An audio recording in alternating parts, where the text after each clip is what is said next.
En el nombre del Padre, del Hijo y del Espíritu Santo. Amén.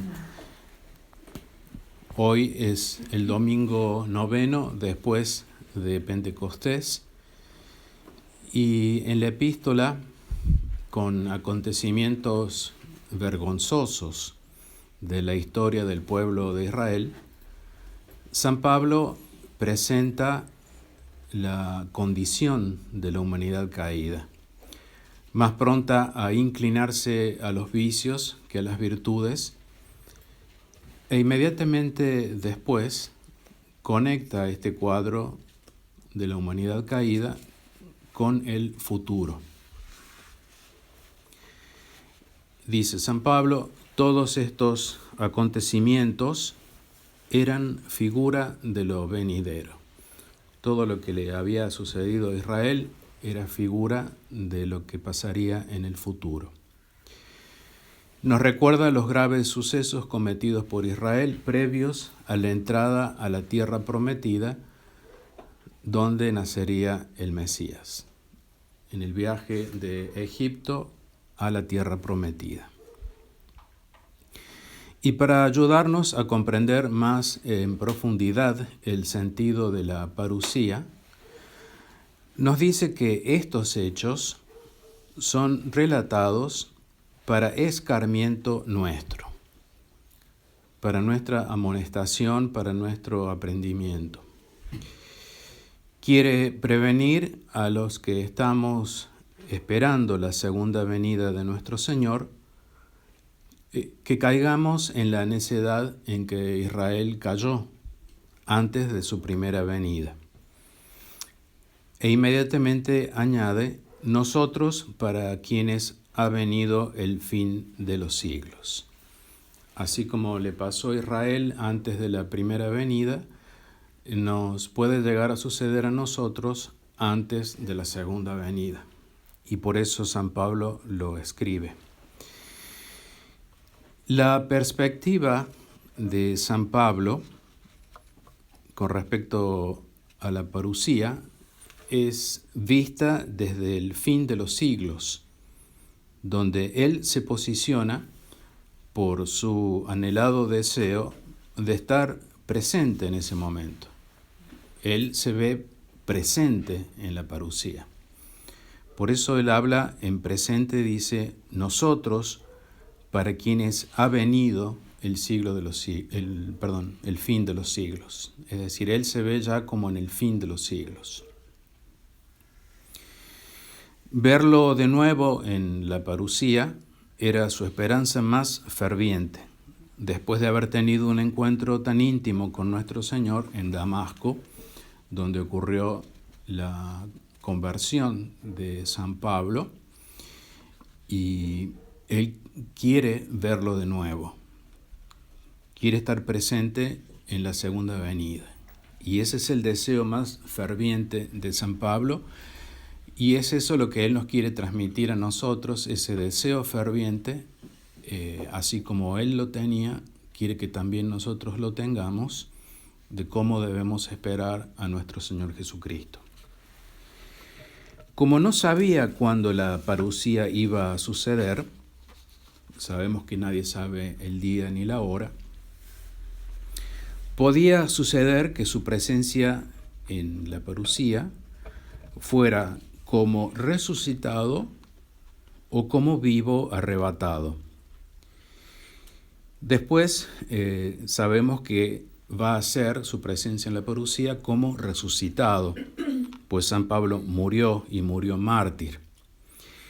Leemos en la obra De Viris Illustribus de San Jerónimo que afirma que fue decapitado en Roma en el 14º año de Nerón. Entonces la presencia de San Pablo en la parusía va a ser como resucitado. La esperanza más ferviente de los primeros cristianos era ser contado entre aquellos que experimentarán la segunda venida de nuestro Señor. Y este amor le daba a San Pablo en ese momento una seguridad tal que le permitía escribir nosotros, los presentes en el fin de los siglos. O sea, estaba Él estaba completamente seguro de que iba a estar presente en la parusía. No sabía cómo, si resucitado o arrebatado, pero estaba completamente seguro de que va a estar presente en la parusía. Y también lo estamos nosotros porque sabemos que Jesucristo vendrá con toda la corte de los santos. En el momento de la parusía vendrá con todos los santos que están en el cielo. Obviamente uno de ellos es San Pablo. El fin de los siglos no es el fin del mundo, y esto es importante recordarlo siempre porque se confunden estos términos y muchos errores vienen de creer que el fin de los siglos es el fin del mundo, pero no son la misma cosa. El fin del mundo tendrá lugar el juicio final, pero en el fin de los siglos tendrá lugar la parusía.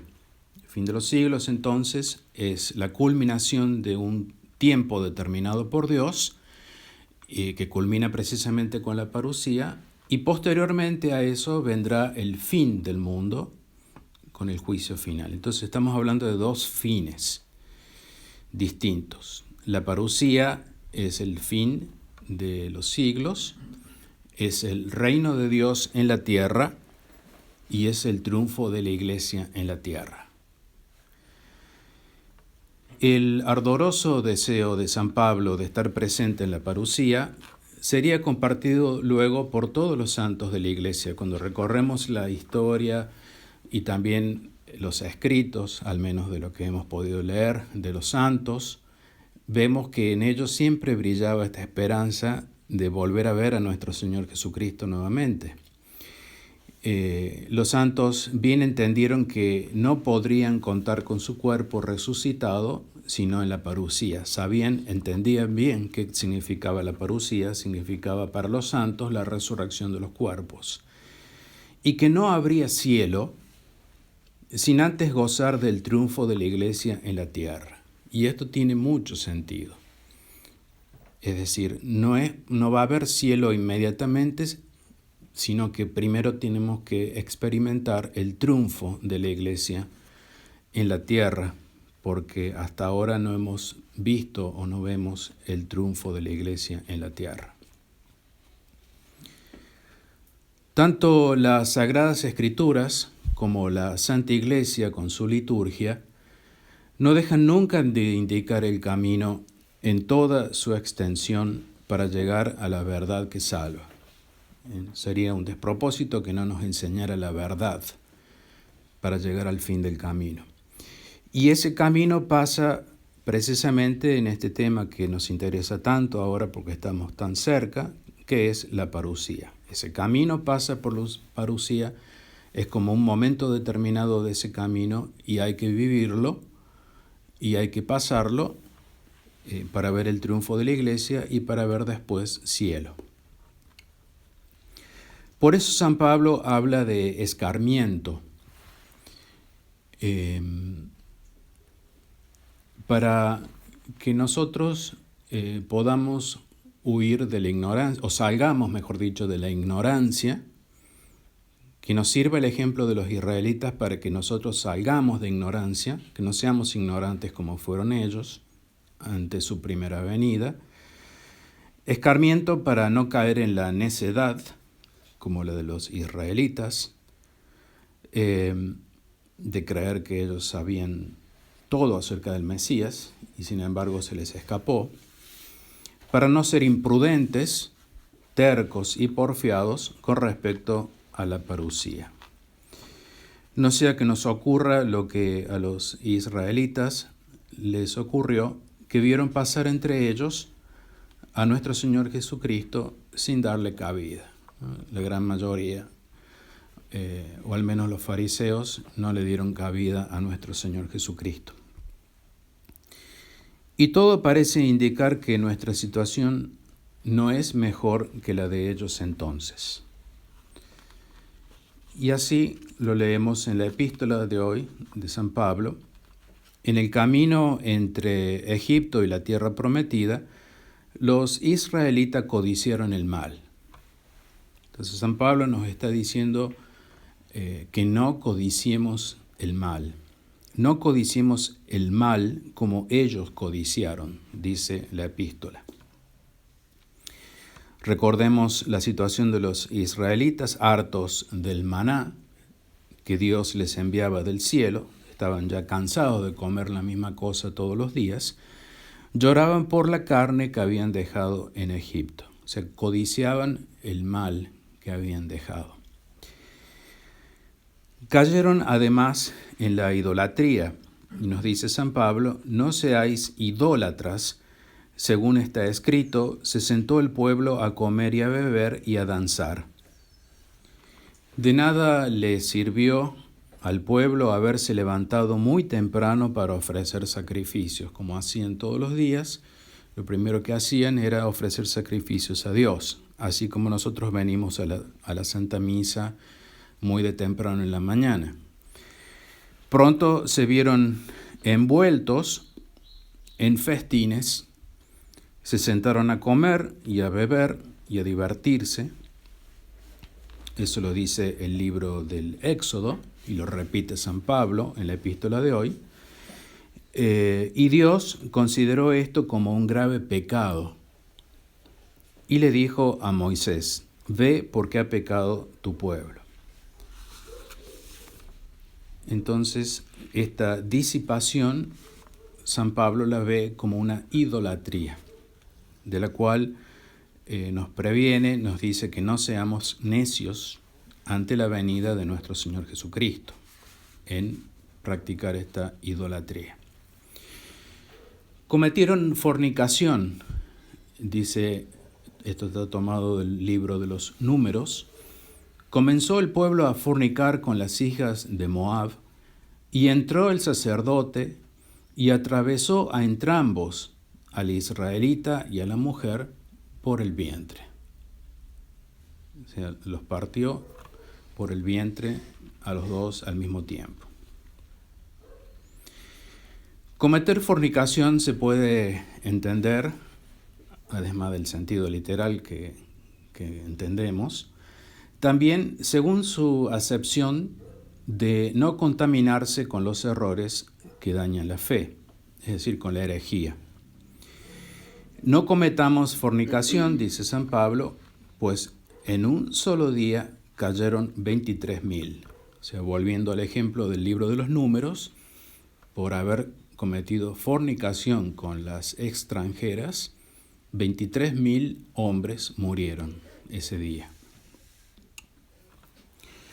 Los herejes, por cometer fornicación en el nivel de la fe, y los que participan de sus herejías, en un solo día, como cayeron los israelitas fornicarios, caerán. Y aquí podemos pensar en los que siguen las herejías o que niegan la infalibilidad papal en el magisterio ordinario, los que celebran la misa unacum, que es una herejía también, los que se quedan solo en casa, que es la suma de las herejías, la herejía más perniciosa que podemos tener en este momento, y otras más. Mas el pueblo seguía clamando lo que había dejado atrás, y esto tentaba a Dios. El hecho de que el pueblo siguiera insistiendo, ¿por qué tenemos que comer esto y no lo otro que teníamos antes? Seguía insistiendo ante la voluntad de Dios. Era la manera de tentar a Dios. Entonces todo el pueblo alzó la voz, dice el libro de los Números, y dando alaridos se pasó llorando aquella noche. Imaginemos el pueblo llorando por no tener la comida que habían tenido antes en Egipto. San Pablo al respecto dice, no tentemos pues al Señor como algunos de ellos le tentaron y perecieron por las serpientes. El Señor le manda serpientes por haberlo tentado y ellos mueren. Entonces, no poner nuestra esperanza en el maravilloso designio de la parusía y no proclamarla es tentar a Dios, pues se opone a la voluntad de Dios, así como los israelitas se opusieron a la voluntad de Dios de que dejaran de comer lo que comían en Egipto. Creer, poner todo el empeño en el esfuerzo humano por lograr una restauración es también tentar a Dios. Y murmuró el pueblo, dice el libro de Números, contra Dios y contra Moisés: ¿por qué nos habéis sacado de Egipto para morir en el desierto? Pues no hay pan y no hay agua, y nos provoca ya náusea este pan miserable, que era el maná que Dios les enviaba todos los días. San Pablo, haciendo referencia a este episodio, dice: no murmuréis como algunos de ellos murmuraron y perecieron a manos del exterminador. Nosotros podemos murmurar diciendo: ¿por qué nos habéis sacado de Roma para morir en este desierto y en esta desolación? Pues no hay papa y nuestras infinitas miserias, de las que no podemos deshacernos por nosotros mismos, nos provocan ya náuseas y no podemos arreglárnoslas solos. Entonces, todos estos acontecimientos de la historia del pueblo de Israel eran figura de lo venidero, de lo que sucedería en el futuro, lo cual es para nosotros ya el presente. Y es tal cual, como ayer, tal es el estado del católico hoy, con todas las cosas que ya he descrito. La historia se repite y San Pablo nos dice, o le dice a Timoteo: has de saber que en los últimos días sobrevendrán tiempos difíciles.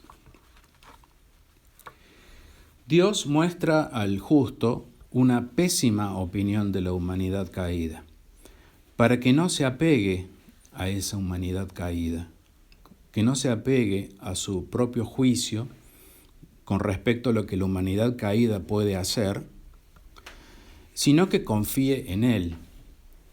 Y le revela además en el libro del Apocalipsis el destino catastrófico de las naciones que les deviene por haberse apegado a su propio juicio basado en su humanidad caída.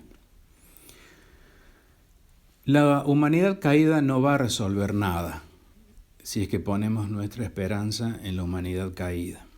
Por más bueno que sea el plan de acción que se tenga, no habrá solución humana, pues el caos presente, que es antecedente de la parusía y que está escrito en la Sagrada Biblia, sobrepasa las fuerzas humanas. ¿Por qué sobrepasa las fuerzas humanas? Porque es de orden espiritual. O sea, no se puede hacerle frente a este caos con las fuerzas humanas, porque la humanidad está caída. Solo lo remedia una fuerza sobrenatural mucho más fuerte que la que produce este caos, y ese es Cristo con su venida. Es una decepción pensar que a la gran mayoría de la gente le interese hoy luchar contra el vicio y el error. No le interesa eso a la gente. La gran mayoría está conforme con el vicio, lo ve como algo normal, y a alguien que intente luchar en contra del vicio o intente decir algo contrario a cómo la mayoría vive, es totalmente visto como inadecuado, o hasta podríamos decir loco o tonto. La gran mayoría de la gente está inclinada al vicio, a la complacencia, y no le interesa recurrir a Dios en lo más mínimo para luchar por su salvación, porque no le interesa su salvación, le interesa vivir el día, y el día hay que vivirlo con todos los vicios que tenemos que convivir, los propios y los de los demás. Esto se sabe muy bien. Entonces, no se va a convertir la gente porque no le interesa convertirse. No hay conciencia de ser pecador. Todo está bien y todos lo aceptan, entonces no hay pecado, porque la gran mayoría lo apoya, lo aplaude, lo vota a favor. No hay conciencia de ser pecador, no hay conciencia de que debemos pedir perdón a Dios, no hay conciencia de que tenemos que aprender y enmendarnos, hacer penitencia para agradar a Dios y salvarnos. Por eso la admonestación de San Pablo, ¿no?, dándonos los ejemplos de Israel, en que todos los ejemplos que hemos visto, todos murieron de alguna forma u otra, y recordemos que de todos los que salieron de Egipto, solamente 2 entraron en la tierra prometida, por no acatar este deseo o no verse pecador, no pedir perdón, no enmendarse, no hacer penitencia. Toda la historia nos muestra que la confianza en el hombre, a pesar de su frenética voluntad de vencer, todo el empeño que tiene el hombre por salir adelante, ha producido los fracasos más irreparables. En cambio, la Escritura enseña que si alguien confía en el Señor, es como el monte Sión que no será conmovido. Allí está nuestra fuerza. Quien tiene firme confianza en Dios no puede tener optimismo con respecto a este mundo. Eso es una ecuación, podríamos decir, matemática, que es invariable. O sea, tener optimismo en el mundo equivale a no confiar en Dios y viceversa, ¿no? La confianza en Dios es no tener ese optimismo con respecto al mundo. Por eso, para el justo, la oración colecta pide que Dios abra los oídos de su misericordia para que escuchen las súplicas de los que le imploran y les haga pedir lo que a Él le es agradable. Esto es lo que debemos pedirle a Dios, que nosotros podamos hacer, pedir lo que a Él le es agradable. Esta es la manera de ir preparándose para la parusía, ir cortando con todas las cosas que debemos cortar, que son individuales. Por su nombre y su poder, dice el introito, Dios ayuda a los justos, exterminando a sus enemigos con tan solo su verdad. O sea, Dios presenta la verdad y extermina de esa manera a los enemigos. Por eso su nombre es admirable en toda la tierra, dice el gradual. Confiar entonces en Dios y pedirle que nos muestre su voluntad para prepararnos para la venida de nuestro Señor y que no nos apeguemos a este mundo. Que no confíe demasiado en sí mismo el justo, porque corremos la tentación de creer que somos justos y que podemos confiar en nosotros mismos, sino que se apoye en la fe y en la gracia de Dios para no caer. Por eso San Pablo nos dice, así el que cree estar de pie, cuide no caiga. Lo que a Dios le agrada es que seamos fiel a su santa voluntad. Y para afirmar al justo en su santa voluntad, el gradual nos muestra que su grandeza rebasa la altura de los cielos. Dios es tan poderoso, tan grande, que no podemos dudar de Él en ningún momento, de su poder, de su deseo de salvarnos y poner toda nuestra confianza en Él. Su grandeza va más allá que los cielos, donde al final de una sorprendente escalera a la que se nos invita a subir desde la tierra está Dios. En la parusía, Dios establecerá su morada en la tierra, en Sión, en Jerusalén. Y Sión será el comienzo de esa escalera que nos lleva a Dios. Así lo dice el profeta Isaías. Acontecerá en los últimos tiempos, que el monte de la casa de Dios será establecido en la cumbre de los montes y se elevará sobre los collados y acudirán a él todas las naciones. O sea, el monte de la casa de Dios es Sión, es Jerusalén, va a estar por encima de todos los demás montes, y a ese monte, a Sión, acudirán todas las naciones. Esto es una clara referencia a la parusía y a lo posterior de la parusía. Sión, Jerusalén, entonces, será la casa de Dios en la tierra. Dice el Salmo, el monte que Dios escogió para su morada, sí, en él habitará Dios para siempre. Y sabemos por el Evangelio de hoy que su casa es casa de oración. Entonces la casa de oración en la tierra es el monte de Dios, el que Él escogió y donde Él habitará para siempre, aquí en la tierra. La inconmovible firmeza de Dios es más que la del monte Sión, y los justos, los que confían en Dios, son como el monte Sión, que no será conmovido y permanecerá eternamente. Entonces nos invita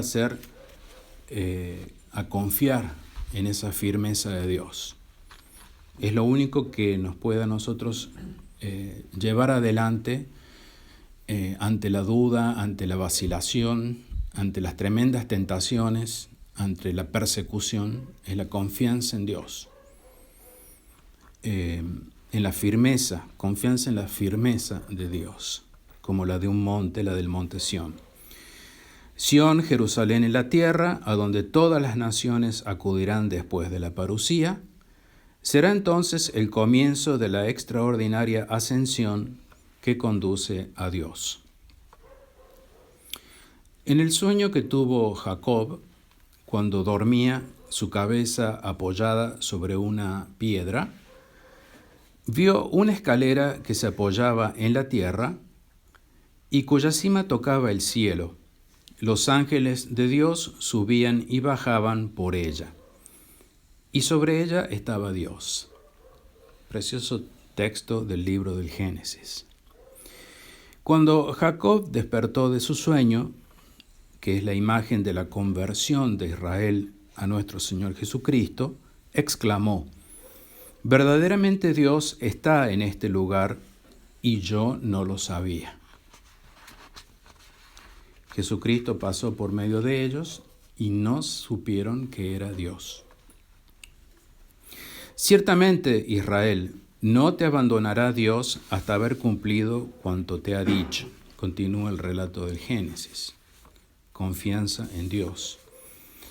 Y lleno de temor, añadió Jacob: cuán venerable es este lugar, no es sino la casa de Dios y la puerta del cielo.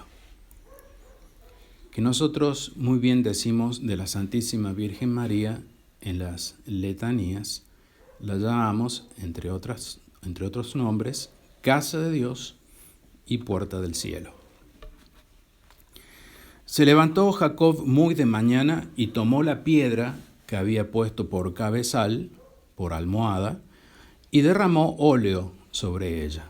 Estas acciones, el tomar la piedra y derramar óleo sobre la piedra, simbolizan la conversión de Israel a nuestro Señor. Quiere decir que tomaron a nuestro Señor Jesucristo. Y Jacob hizo un voto diciendo: si Dios está conmigo y me guarda en este viaje que hago, y me da pan que comer, la Eucaristía, y ropa con que vestirme, la gracia de Dios, y vuelvo yo en paz a la casa de mi Padre, la Iglesia, entonces será Yahvé mi Dios. Lo dijo Jacob en el comienzo del relato bíblico, el primer libro de la Biblia. Ya se hablaba de todos estos temas. Israel entrará en la Santa Iglesia Católica, la casa del Padre de Jacob. Se convertirá a Jesucristo, la piedra angular que había sido desechada, porque Jacob tomó la piedra donde había dormido. Jesús se compadece de la Jerusalén prevaricadora, porque no conoció el tiempo de su visitación y llora su próxima destrucción. Como también se compadece del hombre pecador y llora por él. Y como castigo por su prevaricación, Dios le pide a San Juan, en la visión que San Juan tiene en el cielo, que después pone por escrito en el Apocalipsis, que el atrio exterior del templo lo deje fuera y no lo mida, porque ha sido entregado a los gentiles, los cuales hollarán la ciudad santa durante 42 meses. El atrio del templo, la parte exterior del templo, o la explanada podríamos decir, eso ha sido dado a los gentiles por 42 meses. Será hollada la ciudad de Jerusalén, pero solamente hasta que se cumplan los tiempos de las naciones, lo que equivale a decir la parusía. Los gentiles han profanado el templo de tu santidad, han hecho de Jerusalén un monte de ruinas, dice el Salmo. ¿Qué es lo que estamos viendo? Esto es claramente lo que se ve en Jerusalén, el sitio donde debería estar el templo de Jerusalén, o donde estuvo, mejor dicho, el templo de Jerusalén, está ocupado por los gentiles, por los musulmanes, con las mezquitas, una de las mezquitas más importantes del mundo. Bien, entonces todo lo que es el atrio del templo, la explanada, el piso, digamos, exterior, está ocupado por los gentiles. Aún hasta el día de hoy sigue ocupado por los gentiles, y es el interés de Jerusalén en todas estas guerras que estamos escuchando de hacer correr de allí a los gentiles, a los musulmanes, lo antes posible para poder ellos construir el tercer templo. Eso es muy importante saberlo porque ayuda a entender lo que está ocurriendo a nuestro alrededor, ayuda a entender las noticias, ayuda a entender el por qué se hace lo que se hace.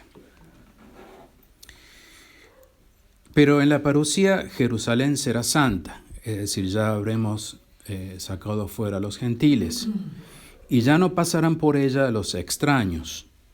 Quedará habitada por siempre de generación en generación, y Dios morará en Sión, Jerusalén. A menos que esos gentiles se conviertan por voluntad de Dios, son por ahora un estorbo, son un tropezón para la Iglesia Católica, y Jerusalén no será santa hasta que no haya sido dejada de ser pisoteada por los gentiles. Entonces, que nadie piense que el mal viene de Dios. No podría Dios tentar al mal, pues dejaría de ser fuente de todo bien. Esto es lógico, porque Dios, no pudiendo ser tentado al mal, no tienta Él tampoco a nadie. Jamás tentó Dios a Jerusalén, más bien, cada uno es tentado por su propia concupiscencia, cuando se deja arrastrar y seducir, nos dice Santiago, que es la tentación del diablo, que nos presenta la concupiscencia y nosotros le decimos que sí, nos dejamos arrastrar y nos dejamos seducir por el diablo. Después, la concupiscencia, es decir, ese deseo por cometer eso malo, habiendo concebido, habiéndole dicho que sí, pare pecado. O sea, termina o resulta en un pecado. Y el pecado consumado, por haberle dicho que sí a la tentación, engendra muerte. Este hermoso texto es de Santiago, primer obispo de Jerusalén. Por eso, y ahora sigue San Pablo, no permitirá Dios que seamos tentados sobre nuestras fuerzas, sino que aún junto a la tentación preparará la salida para que podamos sobrellevarla. Esto es muy alentador, muy esperanzador. El texto, que no lo puse aquí en el escrito completo, pero dice San Pablo, espero que solo os sobrevendrán tentaciones humanas. O sea, que no haya tentaciones que no sean o que no puedan ser soportadas humanamente, sin la ayuda de la gracia. Espero, dice San Pablo, y está hablando él en el contexto de los últimos días, como ya lo hemos dicho, Espero que en los últimos días, cuando vengan todas las tentaciones, las pruebas, la persecución, no seáis tentados más que con tentaciones humanamente soportables. Eso es lo que espera San Pablo para nosotros.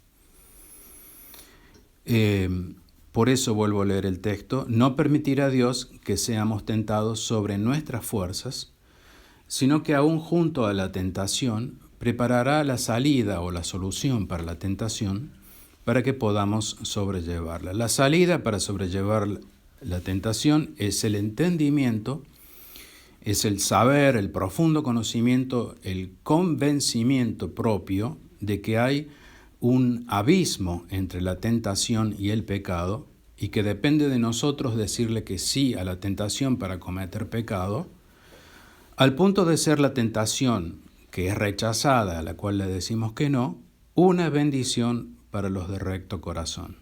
La tentación, entonces, no es siempre mala. Es mala cuando se le dice que sí, es buena cuando se le dice que no, porque nos ayuda a adquirir mérito, porque es una bendición de Dios para que podamos ser fortalecidos. No nos ha sobrevenido tentación que no sea humana, y Dios es fiel, es decir, no nos va a permitir a Él que haya una tentación más allá de lo soportable. Nos ha sobrevenido una tentación que no sea soportable para la humana fragilidad, para la humanidad caída, siempre y cuando contando con la ayuda de la gracia, ciertamente. Por eso la necesidad de vivir siempre en gracia y de hacerle presente, de poder hacerle presente a la poder hacerle frente, no presente, a la tentación. Por eso sigue hablando Santiago ahora.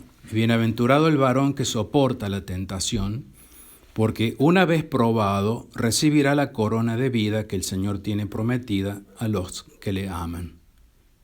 Y esto es muy similar al texto de San Pablo, en donde la corona de vida es estar presente en la parusía prometida a los que le aman.